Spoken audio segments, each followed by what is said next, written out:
அனைவருக்கும் வணக்கம். இது ப்ளூபெரி. இது ஏற்கனவே கான்ஃபெடரேட் கோல்டுங்கிற பேரில் புக் வந்திருக்குன்னு சொல்லியிருக்கேன். இது அமெரிக்க உள்நாட்டு போரை பற்றிய கதை. அதோட கதாநாயகன் பேர் தான் ப்ளூபெரி. அமெரிக்காவில் வடக்கத்தியர்கள் தெற்கத்தியர்கள்னு 2 பகுதியாக பிரிஞ்சு போர் செஞ்சாங்க. 2 பேருமே ஆட்சியை பிடிக்க ஆர்வமாக இருந்தாங்க. அதில் தெற்கத்திய படை வீரர்களுக்கு பேர் கான்ஃபெடரேட். அதோட பிரசிடெண்ட் பேர் ஜெபர்சன் டேவிஸ் அப்படிங்கிறவர். அதுக்கு ஜெனரல் லீன்னு ஒருத்தர் இருந்தார். வடக்கத்திய படைக்கு பேர் யாங்கீஸ்னு பேர். அவங்கள ப்ளூ கோட்ஸ்னு கூட சொல்லுவாங்க. இந்த உள்நாட்டு போரில் வடக்கத்தியர்கள் ஜெயிச்சு அவங்க ஆட்சியை பிடிச்சி ஆட்சி அமைச்சாங்க. நம்ம கதை இப்போ அமெரிக்காவில் நவஜோ கோட்டைன்னு ஒரு இடத்துல இருக்கும், அமெரிக்க எல்லையில். அந்த கோட்டையிலேருந்து தான் கதை ஆரம்பிக்கும். நவஜோ கோட்டையிலேருந்து ப்ளூபெரி ரோந்து பணிக்கோசரம் அமெரிக்க எல்லையில் வருவார். அப்போ அமெரிக்காவுக்கும் மெக்சிகோவுக்கும் இடைப்பட்ட பகுதி அது. அங்கே மெக்சிகோ எல்லையிலேருந்து ஒரு குதிரை வீரன் வந்துக்கிட்டு இருப்பான். அவனை மெக்சிகன் படை வீரர்கள் நிறைய பேர் சேர்ந்து துரத்திக்கிட்டு வந்துக்கிட்டு இருப்பாங்க. அவன் அமெரிக்க எல்லையில் நுழைஞ்சி போயிட்டுருப்பான்.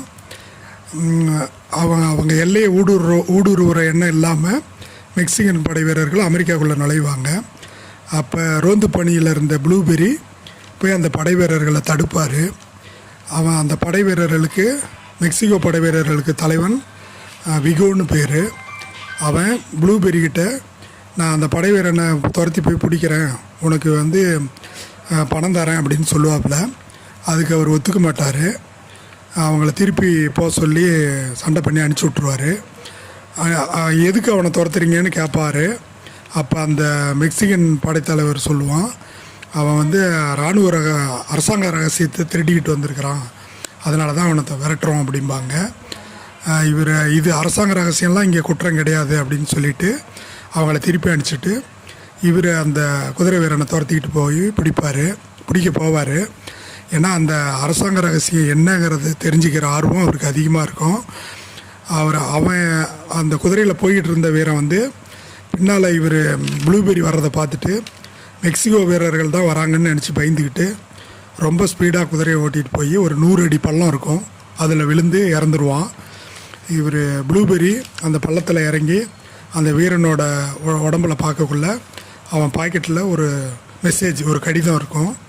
அந்த கடிதத்தில் அமெரிக்க பிரசிடெண்ட்டுக்கு அப்படின்னு இருக்கும்.